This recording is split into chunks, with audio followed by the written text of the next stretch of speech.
Ya te están observando, la gente ya te está viendo y obviamente esperando lo que vayamos a conversar en este tiempo, que es súper importante. Mauro, bienvenido. Por acá con lluvias, por allá, ¿cómo está el clima? Acá está relativamente bien. Digamos que está un clima agradable. No está haciendo mucho frío, tampoco está un calor excesivo, así que para los serranos está bastante bien. Buenaza, buenaza. Mauro, entrando en materia, hay una polémica que ha atravesado ya también a los candidatos. Hoy se le preguntó a Luisa. Luisa dijo, yo no estoy de acuerdo. ¿Cuál es el problema con el tema de las reformas al IES que está causando bastante revuelo? Preocupación. ¿Es verdad? ¿Esto es un atraco? ¿Es verdad que no deberíamos aceptarlo? ¿O definitivamente, Mauro, el IES tiene que tener una reforma? Mira, indudablemente el tema del IES es un asunto que se debe discutir, no es una cuestión que se deba dejar de lado, pero lo que propone el gobierno con esta comisión que conformó Lazo Ajá. realmente pone toda la carga, todo el peso encima de los trabajadores y en Como este siempre, caso puntualmente como de los siempre. afiliados y de los jubilados. Porque entre otras cosas, por ejemplo, ¿qué plantea esta comisión? Ellos proponen aumentar los años de aportación para que tú puedas acceder a la jubilación. Actualmente, el escenario mínimo que tú debes cumplir para poder acceder a la jubilación es haber cumplido 60 años Ya. y a su vez tener 30 años de aportes o de contribuciones. Ya. Es lo que propone el gobierno. Si bien dicen que se mantiene la edad en 60 años, plantean que las aportaciones suban de 30 a 35 años. Te obligan. Esto en la práctica es elevar la edad del afiliado para que pueda Son jubilarse, unos pues porque pillos sinvergüenzas. con 60 años no te va a dar el tiempo para haber cumplido ya con 35 años de aportaciones O 35 aportaciones. al fondo de pensiones. Entonces no te vas a poder jubilar, no vas a poder acceder a este beneficio. ¿Qué más plantean? Dicen que como hay varios pensionistas y jubilados que se han aprovechado de manera trucha usando o afiliándose los últimos 5 años con buenos sueldos para sacar el promedio de esos últimos 5 mejores salarios de los últimos 5 años, entonces lo que plantean es que el promedio ya no salga de esos últimos 5 años, sino que el promedio salga de los últimos 30 años para sacar la pensión. Imagínate tú A lo que ver, significa ok. pensar que tú ganabas lo mismo hace 20 años que lo que ganas ahora. Eso es un absurdo, pues no tiene sentido eso, porque tú ganabas un salario totalmente distinto hace 25 años, hace 30 años, hace 29 años, hace 15 años. Sobre esa totalidad quieren sacar el promedio para que tú puedas acceder a la pensión, ¿sí? Y eso evidentemente va a perjudicar a la clase trabajadora Por y a supuesto. los jubilados del país. Si es que hay gente que durante los últimos 5 años se afilian con salarios superiores con la única finalidad de perjudicar al IES y de obtener unas pensiones que no se ajustan a su realidad laboral a nivel histórico, investiguen, auditen eso, pero no por esos casos puntuales que sí los hay, es verdad, van a poner en el mismo saco a todos los jubilados y a todos los afiliados a la seguridad social. Pero Mauro, Entonces, hay un tema ahí, perdón que te interrumpa, pero a ver, sí, yo entiendo eso, pero tú te afilias con un sueldo mayor, pero asimismo pagas más. tu contribución, por supuesto, para el fondo de Claro, cesantía, aumenta. para el fondo de pensiones, obviamente representa un aporte mayor, más allá de que son porcentajes ya establecidos, ¿sí? Son porcentajes establecidos, dependiendo si es que es el fondo de jubilación o el fondo de pensiones, ¿sí? El fondo de pensiones, si es que es el fondo de cesantía. Eh, Todo eso depende del porcentaje que aportes tú como afiliado, como del porcentaje que en determinado momento tiene que aportar también el empleador.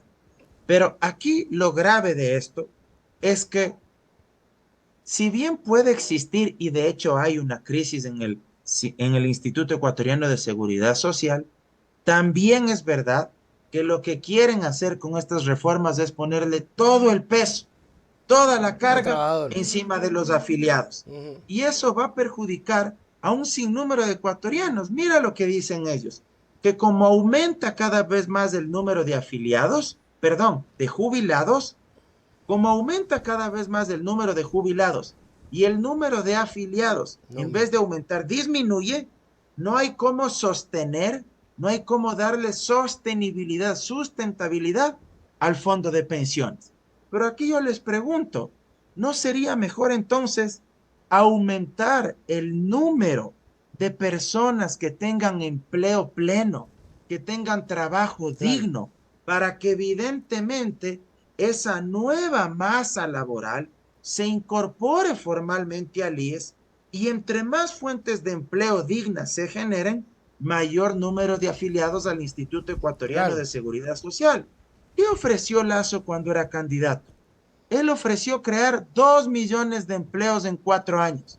Que esto no olvide nunca la gente, porque también fue una de las promesas incumplidas de Lazo. Claro. Si él habría cumplido sus 2 millones de empleo en 4 años, si habría cumplido su palabra, solo en este momento ya habría tenido que haber satisfecho al menos 1 millón de empleos y algo más, porque ya va más de 2 años. Claro. Si esto se habría producido, tendríamos un mayor número de afiliados y evidentemente tendríamos mayores contribuciones y aportes para financiar solidariamente y equitativamente a aquellos que ya se siguen jubilando.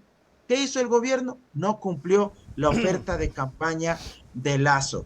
Pero además, Ujú. ¿por qué no se cumple con las inspecciones que tiene que realizar el Instituto Ecuatoriano de Seguridad Social para verificar si es que las multinacionales, si las grandes empresas a nivel nacional, si las grandes industrias del Ecuador cumplen o no con las afiliaciones que les corresponden por ley a los trabajadores del país?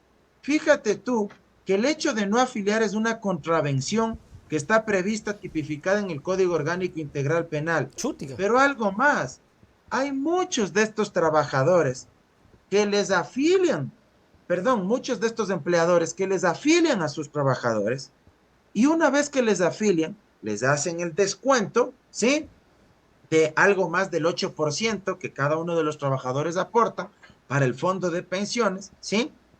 Y una vez que les descuentan, posteriormente se comen esa plata, no pagan al Ujú. Instituto Y no Ecuatoriano de hacen eso Seguridad de investigar. Social y caen en mora patronal y luego cuando el afiliado va a pretender acceder a algún servicio, quiere acceder a algún servicio del IES, le dicen no, usted no puede acceder porque su patrono, su empleador ha caído en mora patronal, no ha pagado. Y el trabajador dice, pero si me viene descontando durante 2, 3 años, ¿dónde están mis aportes? Significa que le estaba quitando ese dinero y eso en cambio ya no solo es contravención, sino que es delito penal. ¿Qué debería hacer el IES? Transparentar cuáles son los empleadores de este país, tanto personas naturales como personas Así es. jurídicas, que más mora tienen respecto del pago de los aportes de su planta, de su nómina de trabajadores. Cobrarles. Cobrarles, porque no está haciendo el trabajo de Absolutamente. cobranza. Y algo más, muchas veces les afilian no con los salarios que en verdad están percibiendo. Ah, esa es ¿Para otra. qué? Para hacer una aportación inferior. ¿Qué es lo que dicen? Yo te afilio, pero con un sueldo inferior. Claro. Entonces, claro, el aporte del empleador es menor y al final le terminan por perjudicar también al trabajador, porque si bien está afiliado, con el paso de los años, la pensión que va a recibir va a ser inferior porque no le afiliaron con el salario real. Ujú. Entonces, mira, hay una serie de cuestiones que aquí se deberían transparentar y que se deberían poner sobre la mesa de discusión. Ujú. Si en algo yo coincido, es que en la arquitectura institucional del IES sí hay que discutir y hay que hacer cambios, porque muchos representantes que han pasado por el Consejo Directivo del IES, tanto de los empleadores como de los trabajadores, no representan verdaderamente los intereses de estos sectores. Hay Ujú. que democratizar esta representación. Yo pregunto a la gran clase trabajadora de nuestro país, ¿quiénes se sienten verdaderamente representados por el delegado o delegada que pueden tener ante el Consejo Directivo del IES actualmente? Claro. ¿Han conversado con ellos? ¿Han escuchado sus demandas? Los medianos y pequeños emprendedores, las medianas y pequeñas pymes, los empresarios honestos de nuestro país que sí pagan impuestos, que sí tienen afiliados al Seguro Social a sus trabajadores. ¿Cuándo ellos han conversado con el delegado de los empleadores ante el Consejo Directivo del IES? ¿Cuándo los han elegido democráticamente? Entonces creo que son temas que sí hay que discutir.